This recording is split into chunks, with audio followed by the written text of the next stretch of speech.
Всем привет, на связи админ. Осталось совсем немного времени до выхода обновления, так что присаживайся поудобней, и я расскажу тебе, что нового добавят в февральском патче.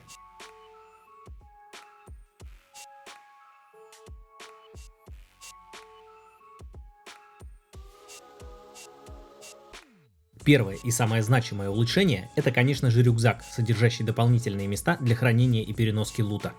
В этом обновлении разработчики добавляют в игру аж целых два вида. Маленький рюкзак вмещает в себя всего 12 слотов. Выглядит он внешне довольно скромно, хотя стоит отдать должное дизайнерам. Сама модель довольно детализирована. Стоимость крафта составит 5 наборов для шитья и 50 ткани, что является довольно скромным по меркам игры. Второй рюкзак, он же военный, вмещает в себя уже 28 предметов. Каким образом игроки смогут получить большой рюкзак, пока непонятно. Надеюсь, это не будет платное DLC. А вот с моделью большого рюкзака вышел казус.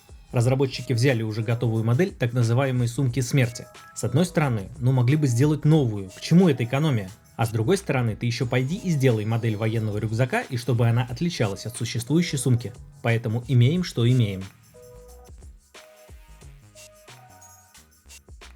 Для сумки смерти пришлось сделать новую модель. Она, кстати, имеет два состояния. В обычном виде это просто закрытая сумка. Но если в нее заглянуть, то сумка визуально становится открытой. Нужно сказать, что это довольно удобная фишка. Сразу понимаешь, лутал ли кто-то до тебя эту сумку или нет. Есть несколько важных моментов, о которых стоит помнить. Заполненный рюкзак можно либо лутать на земле, либо надеть на себя, поместив в специальный слот. Положить его в ящик, а тем более в другой рюкзак, не получится. Также в специальный слот можно положить парашют или баллон с воздухом. Да, баллон теперь находится в отдельном слоте. Лутать рюкзак на другом игроке нельзя, а вот если вас ранили или убили, то рюкзак выпадает рядом с телом. Лутай сколько хочешь. Выброшенный рюкзак лежит не менее 20 минут. Это зависит от качества и количества предметов, лежащего в нем. А поднятие рюкзака с земли занимает 3,5 секунды, поэтому будьте аккуратней. Также рюкзаки не имеют коллизии и простреливаются насквозь со всех сторон. И стоит отметить, что с рюкзаком вы становитесь более заметны на карте. Это хорошо еще разработчики уменьшили размеры, а то могли бы бегать вот так.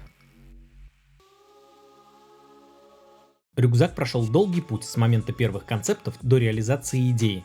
И вот, наконец, свершилось. Разработчики добавляют его в игру. Вторым важным нововведением стал еще один предмет, добавляющий новые механики в игре. Это металлоискатель. При помощи него можно серфить по острову в поисках лута. Принцип работы довольно прост. Металлоискатель имеет звуковую и световую сигнализацию, которая срабатывает при обнаружении рядом металлических предметов. Помимо сигнализации, металлоискатель имеет два индикатора. Первый срабатывает при обнаружении предметов в радиусе до 22 метров и заполняется по мере приближения к ним. Достаточно просто перемещаться по местности и следить за заполнением шкалы. Второй индикатор отвечает за точный поиск и начинает заполняться в радиусе 7 метров. Для активации точного поиска зажимаем правую кнопку мыши и перемещаемся, определяя нужное направление. Когда игрок добрался до метки на земле, появляется индикация флажка. Не выключая точный режим, наводимся на флажок и ждем 2 секунды. Метка поставлена. Теперь берем лопату и выкапываем найденный лут. При помощи металлоискателя можно найти любой из 18 различных предметов. Самым частым лутом является еда. Также можно получить немного брони, топовую подкову или канистру. Помимо этого в земле можно найти пистолетные и обычные патроны, 3 вида компонентов и 3 вида ресурсов, а также металлические инструменты и оружие ближнего боя. Никаких калашей вы уже тут не найдете, это было по фану на стадии разработки. Этот список можно считать окончательным, но не исключено, что в будущем разработчики его подкорректируют. А пока играем и наслаждаемся. Помимо новых предметов, в игру также будет добавлено немало важных исправлений и нововведений. Первое коснулось шелтеров. Теперь по умолчанию игроку доступно не более одного убежища. При этом шелтер имеет свою собственную метку, которая отображается на карте. Админы серверов могут увеличить количество убежищ на своем сервере, но при этом индикация на карте будет недоступна. Также разработчики запретили животным кемперить под дверью убежища, так что оно действительно станет выполнять свою роль. Изменения коснулись некоторых текстур в игре. И это только начало глобального обновления внешнего вида, которое планируется в ближайшем будущем. Подробнее об этом я уже писал у себя в сообществе. Так что если ты еще не подписан, обязательно подпишись. Ссылки я оставлю в описании. В этом обновлении игроки получат новые текстуры бочек и других элементов декора, такие как статичные погрузчики, некоторые трубы и другие элементы в игре. Хорошие новости для любителей использовать МЛРС. Теперь ПВО на космодроме не будет реагировать и сбивать летящие ракеты. Не обошли в этот раз и фермеров. Теперь созревшие растения будут жить на грядке 14 часов вместо 4, так что можно оставлять урожай на ночь и не переживать, что он сгниет. Двери и бойницы теперь можно вращать на клавишу R непосредственно перед установкой. Раньше для этого приходилось менять направление обзора персонажа, что вызывало некоторые неудобства. Для оружия с установленным модулем стрельбы очередями добавили индикацию на иконку. Как по мне, стало намного наглядней. Вероятность выстрела Иоки будет повышаться с каждой осечкой. В итоге мы получим чуть более правильную вероятность. Но особо сильного эффекта это не даст. А на компасе теперь будет отображаться маркер с местоположением последней смерти игрока.